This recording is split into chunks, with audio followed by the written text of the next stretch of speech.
เขาจะได้อะไร ถ้าเขาทำแบบนี้ทุกวัน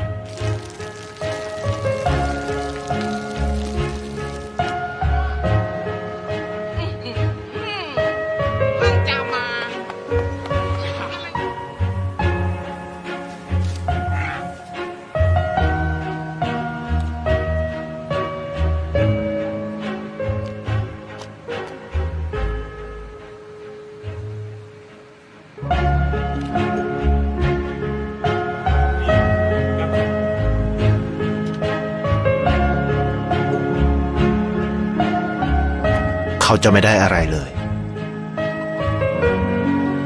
ไม่ได้รวยขึ้น ไม่ได้ออกทีวี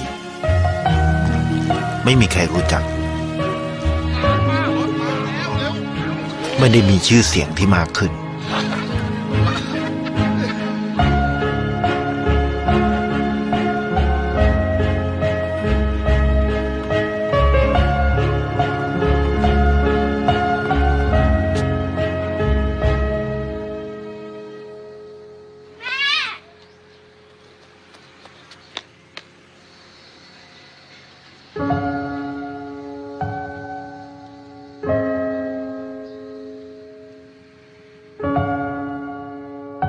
เพราะสิ่งที่เขาได้คือได้แค่ความรู้สึก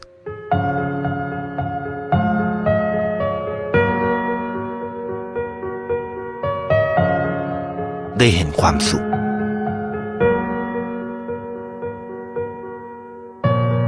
ได้เข้าใจ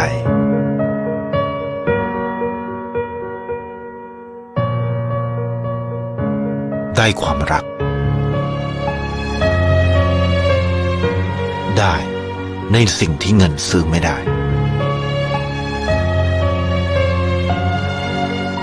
ได้โลกที่สวยงามกว่าเดิม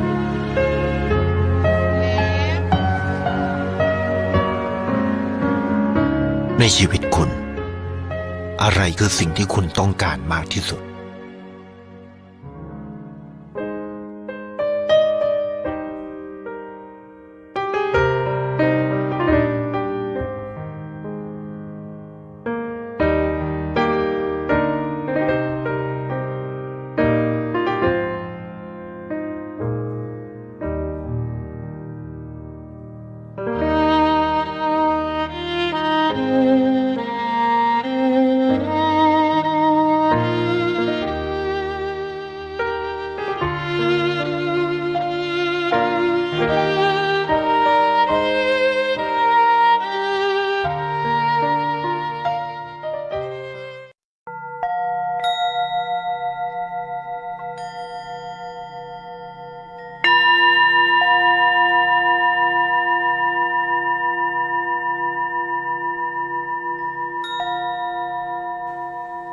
Muy buenos días a todos los participantes del 8º Congreso Internacional de Confenosis.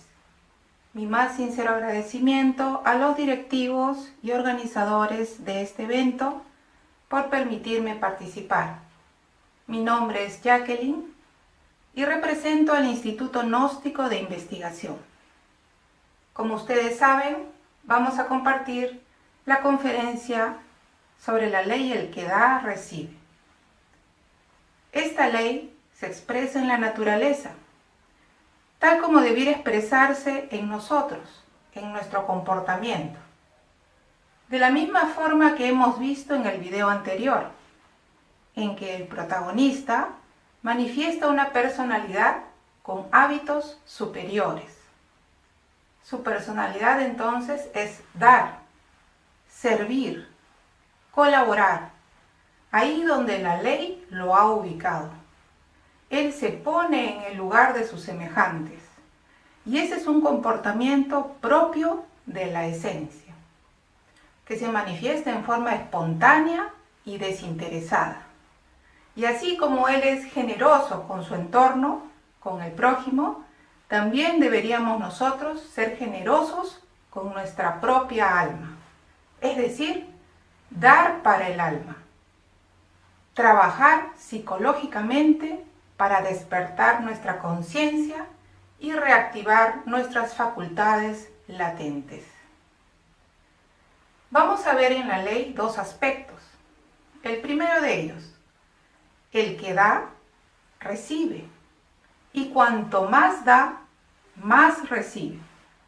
Esto indica proporción entre el dar y recibir, equilibrio. Es la medida justa y por eso expresa un comportamiento correcto, de tipo solar o natural.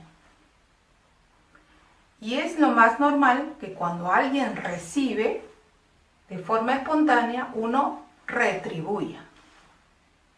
Eso indicaría que hay orden dentro de sí mismos. En el segundo aspecto, vemos, pero aquel que nada da, hasta lo que tiene le será quitado.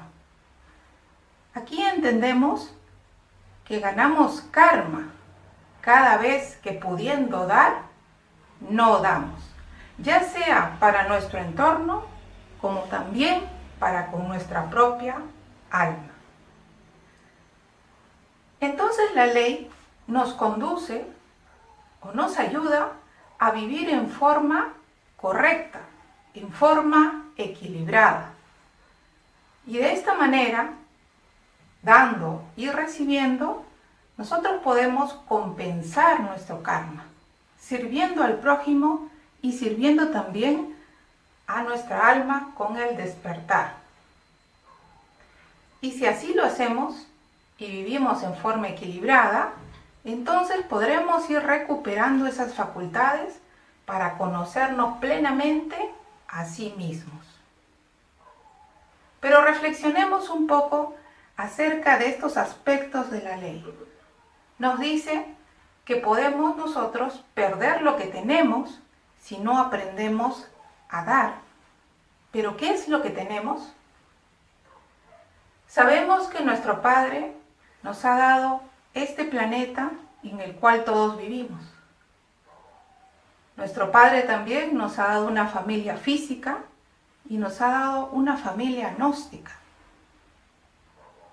Además, tenemos un microcosmos con el potencial latente a desarrollar energías para el pensamiento, energías psíquicas para las emociones y energías volitivas. Esas energías pertenecen al alma y nosotros debiéramos trabajar con esas energías para recuperar nuestros átomos crísticos que pertenecen al alma. Así podríamos retribuir lo que actualmente hemos recibido. Pero si recordamos las enseñanzas del maestro Samael, muchas veces mencionó que las humanidades antiguas poseían múltiples facultades, como por ejemplo, que en la antigüedad ellos podían comunicarse directamente con los regentes de los planetas, que podían escuchar la música de las esferas y que también podían ellos ver más de 3 millones de tonalidades del color. Todas esas facultades y capacidades físicas ahora vemos que no las tenemos. Si hablamos solo de la duración de la vida, en la Biblia tenemos un testimonio de que Matusalén vivió 900 años. Y en la actualidad, a duras penas si llegamos a 100 años. ¿Y en qué condiciones físicas? Por ello, si vamos nosotros recapitulando toda esta información y la traemos a nosotros a estos días, podemos darnos cuenta de que hemos ido perdiendo facultades y capacidades físicas y no nos hemos dado cuenta. Tal es así que podríamos comparar las capacidades de nuestros sentidos físicos como humanoides con las capacidades de los sentidos físicos de los animales. Y veremos las grandes diferencias. Pero para seguir ahondando y comprendiendo esta ley, vamos a ver la base bíblica en la que se fundamenta. Y la tenemos en Mateo 13, del 10 al 17, y pasaremos a verla a continuación.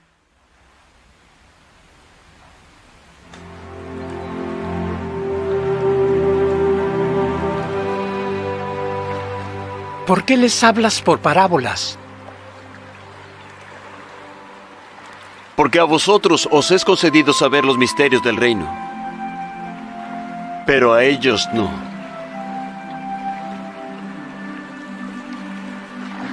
Porque a cualquiera que tiene se le dará y tendrá más abundancia.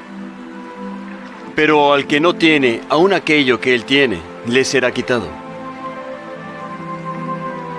Por eso les hablo por parábolas. Porque viendo ellos no ven. Y oyendo no oyen ni tampoco entienden. Así se cumple en ellos la profecía de Isaías que dice: de oído oiréis y no entenderéis. Y viendo vosotros veréis y no percibiréis.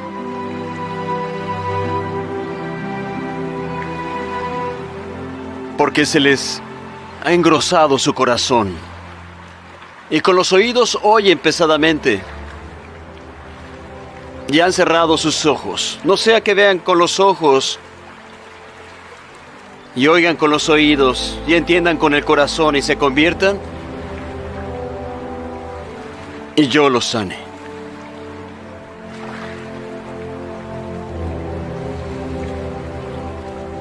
Pero bienaventurados vuestros ojos, porque ven, y vuestros oídos porque oyen. Porque de cierto os digo que muchos profetas y justos desearon ver aquellas cosas que vosotros veis, y no las vieron, y oír las cosas que oís y no las oyeron. Como acabamos de ver, uno de los discípulos se dirige al Maestro Jesús y le pregunta: ¿por qué le hablas al pueblo por parábolas? Y el Maestro Jesús les responde: porque a vosotros os es dado saber los misterios del reino de los cielos, mas a ellos no les es dado. Y aquí tenemos la respuesta. Es en el grado de discípulo que corresponde conocer los misterios del reino de los cielos. Pero ¿qué entendemos por discípulo? Discípulo es aquel que tiene continuidad de propósitos, debido a que su conciencia se encuentra despierta. Esta conciencia despierta le ayuda a tener inquietudes, le ayuda a tener iniciativas y voluntad. Y es ahí que el discípulo sabe dar y trabaja constantemente sobre su propia alma e investiga sobre la doctrina. Por eso él merece conocer los misterios. Pero ¿qué podríamos decir del aspirante? ¿Cuál es la diferencia? El aspirante a veces estudia y a veces no. Otro error de nosotros como aspirantes es que a veces practicamos, por ejemplo, la meditación y otras veces no. Y aún más, el aspirante quiere despertar conciencia y recuperar facultades, pero no trabaja sobre sí mismo. He ahí la contradicción del aspirante y la diferencia entre un aspirante y un discípulo. Por eso el maestro continúa y dice: porque a cualquiera que tiene, se le dará y tendrá más, pero aquel que no tiene, hasta lo que tiene le será quitado. Por eso les hablo por parábolas, porque viendo no ven, y oyendo no oyen ni entienden. ¿Y por qué no oímos ni entendemos como aspirantes? Porque lamentablemente nos hemos acostumbrado a recibir. Y nos gusta acumular conocimientos, acumular conferencias, acumular libros. Y ese acumular nos hace creer que vamos bien por el camino. Entonces, como aspirantes, tenemos que romper ese molde de habernos acostumbrado siempre a recibir. Y tenemos que empezar a dar. Es más, a nosotros como aspirantes nos hace falta saber pedir. Porque cuando uno pide, tiene que ir de acuerdo a ley. Si uno pide, tiene que saber dar. Y ese dar está en torno al estudio y la práctica, a la reflexión, al trabajo de investigación sobre sí mismos. Y la mejor herramienta para investigarnos a sí mismos, ya la sabemos, es el trabajo de retrospección. Pero continuemos con la base bíblica. Y el Maestro Jesús continúa y dice: de manera que se cumple en ellos la profecía de Isaías, que dijo: de oído oiréis y no entenderéis, y viendo veréis y no percibiréis. Ese es el gran problema que tenemos si nos quedamos como aspirantes. Y necesitamos salir de ese estado. Y el grado más próximo para poder salir de aspirante a discípulo es el grado de estudiante. Entonces podríamos decir que como aspirantes necesitamos mutar favorablemente a estudiantes, investigadores de la doctrina y de sí mismos, para luego ganarnos el grado de discípulos. Y tenemos una reflexión al respecto, extraída de las enseñanzas del Maitreya, capítulo 7, en las que un estudiante reflexiona con el maestro sobre cómo poder escuchar. Y el estudiante manifiesta: maestro, cuando uno está frente a usted, hay un aletargamiento de la mente.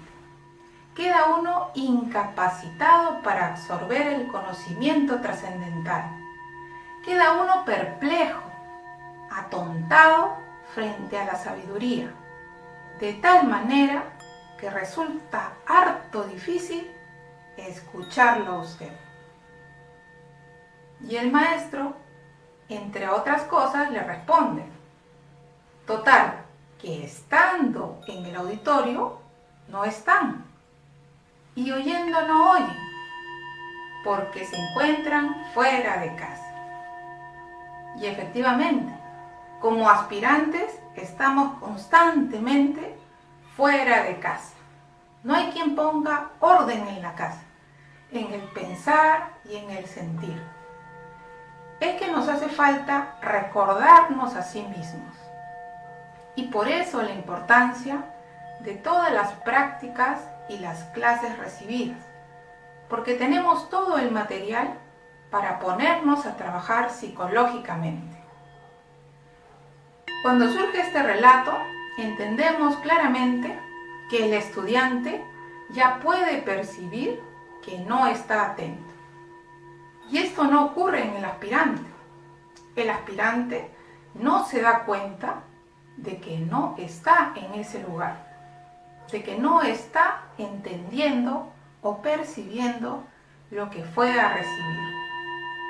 Esa es la gran diferencia entre un aspirante y un estudiante. Como el estudiante trabaja sobre sí mismo, entonces recibe átomos de atención, recibe algo de capacidad de asombro y también de remordimiento. Y esto es lo que puede llevarnos como estudiantes hacia el camino del discípulo. Entonces estamos nosotros invitados a ingresar en este camino del estudiante investigador, que nosotros tuvimos, porque si ustedes recuerdan, de niños teníamos imaginación, teníamos capacidad de asombro, y de ahí venían todas esas preguntas: ¿por qué? ¿Para qué? ¿Cómo? Y el niño pequeño es incansable al preguntar. Eso quiere decir que su naturaleza está predispuesta a conocer todo lo que le rodea, la naturaleza y su entorno. Es un estudiante de la vida. Y eso es lo que debiéramos nosotros rescatar. Rescatar esas facultades que tuvimos cuando éramos niños. Y claro que se puede. Lo primero que tendríamos que hacer es analizar lo que nos mantiene en el olvido de sí. Y efectivamente vamos a encontrar una serie de leyes inferiores que condicionan nuestra vida.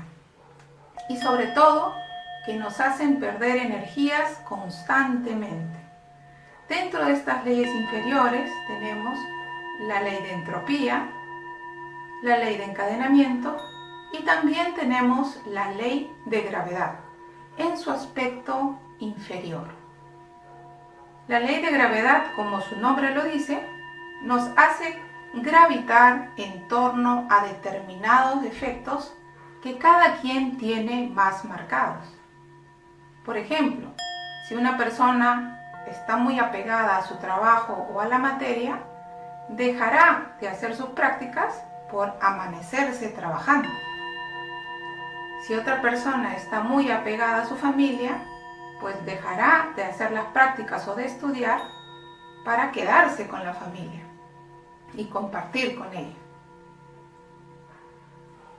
Otros defectos como los temores, el miedo al qué dirán si nos escuchan mantralizando o si nos ven practicando, y así hay un sinnúmero de defectos que cada quien deberá investigar en su naturaleza. Pero quisiéramos mencionar los hábitos inferiores que también condicionan la personalidad, porque justamente esta ley de gravedad actúa sobre nuestra personalidad. Y esos hábitos inferiores se repiten constantemente. Y en torno a las enseñanzas gnósticas, el hábito más frecuente que tenemos es el de estudiar mecánicamente. Cuando tomamos un libro del maestro, lo leemos, pero no estamos en casa, entonces no ponemos atención a lo que leemos.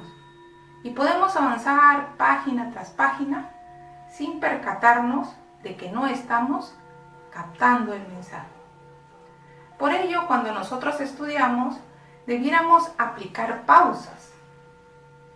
Debiéramos reflexionar sobre cada párrafo que vamos leyendo. Y si fuera posible, preguntarnos qué nos ha causado mayor impresión de este párrafo. Y así podríamos continuar con las lecturas en forma reflexiva. De esa manera estaríamos comenzando a estudiar psicológicamente y ya no en forma mecánica. Un error muy frecuente también es un hábito inferior, el de querer memorizar para repetir e imitar. Esto pertenece a un pensamiento mecanicista, porque todo lo que tenemos almacenado en la memoria sirve finalmente para aceptar o rechazar. Y eso nos mantiene en un estado de mecanicidad terrible. Debiéramos más bien estudiar y reflexionar en una relajación profunda. De esta manera, algo de esa información pasaría a una fase emocional que llevaría otro tipo de alimento a nuestra conciencia. Como ustedes ven, hay mucho que tratar sobre la ley de gravedad y nuestra personalidad. Los invitamos a que ustedes investiguen y que puedan encontrar esos factores que nos hacen perder energías en nuestro diario vivir. Por otro lado, también necesitamos recordar que todas esas energías deben ser transmutadas en las energías mentales para el pensar psicológico, transmutadas en energías psíquicas para el sentir correcto. Y cuando el pensar y el sentir hacen cruz o se integran dentro de nosotros, surgen como fruto actos nuevos, iniciativas, inquietudes, y todas ellas hacen que nosotros vayamos mutando favorablemente de aspirantes a estudiantes. Y justamente en la próxima conferencia vamos a tratar sobre la ley de la cruz, para que ustedes puedan ver cómo la ley el que da recibe se encuentra íntimamente relacionada con la cruz psicológica. Y veremos cómo, producto de esa cruz, surgen esos actos nuevos, esas afinidades psicológicas superiores que llevan muchas veces a los grupos y a las parejas a tener afinidades de tipo superior, a tener una verdadera amistad y hasta una verdadera hermandad. Por ello es sumamente importante que continuemos estas conferencias, pero ya viéndolas desde un punto de vista de investigadores. Para finalizar, vamos a tratar el versículo 15 de Mateo 13, en el que el Maestro Jesús nos da las claves para salir de esa profecía de Isaías, que como decíamos, fue un profeta anterior al Maestro Jesús y que pudo él percibir este mismo error en el que caemos como aspirantes que solo nos gusta recibir. ¿Y cuál es la solución? Bueno, he aquí el versículo. Porque el corazón de este pueblo se ha engrosado y con los oídos oyen pesadamente y han cerrado sus ojos, para que no vean con los ojos y oigan con los oídos y con el corazón entiendan y se conviertan y yo los sane. He ahí la clave para salir de esta ceguera y sordera, que es a través del corazón. Sabemos que el corazón tiene cualidades latentes como la inspiración y la intuición, pero estas no están al alcance de nosotros si nuestra casa está desordenada y sin dueño. Por ello, necesitamos poner orden en la casa. Y ese orden se lograría con el estudio y la práctica, evaluando constantemente nuestro comportamiento y corrigiendo nuestros errores. De esta manera, nos vamos preparando para que el corazón pueda canalizar esas facultades superiores. Recordemos que el corazón siempre nos da la enseñanza de un sacrificio constante y permanente. porque desde que se forma nuestro corazón en el vientre de nuestra madre, no para de latir hasta el último de nuestros días en esta vida física. Si algo podemos rescatar de todo este proceso, es que no debemos cansarnos del trabajo, más bien debemos motivarnos mutuamente, y por eso es necesario los grupos gnósticos, es necesario formar una comunidad gnóstica, para que todos podamos alimentarnos mutuamente y ayudarnos, alentarnos en este camino de trabajo constante y permanente por recuperar nuestra alma. He ahí la importancia de este tema con el plan de redención humanitaria y con los temarios. Porque si incluimos estas leyes básicas, como la ley el que da recibe, en las clases, vamos a poder entender como aspirantes esa necesidad de comenzar a dar y mutar a estudiante. Sabemos que todo este proceso es poco a poco y que todo cuesta. Así que los invitamos a iniciar este trabajo, porque hay que saber dar para morir en defectos. Hay que saber dar para nacer en virtudes. Y también hay que saber dar para servir a la humanidad. Les agradezco por estos minutos y los dejamos antes de terminar con un video muy corto pero muy significativo sobre la ofrenda de la viuda. Esperaremos sus preguntas y esperamos hayan tenido un buen provecho. Muchas gracias.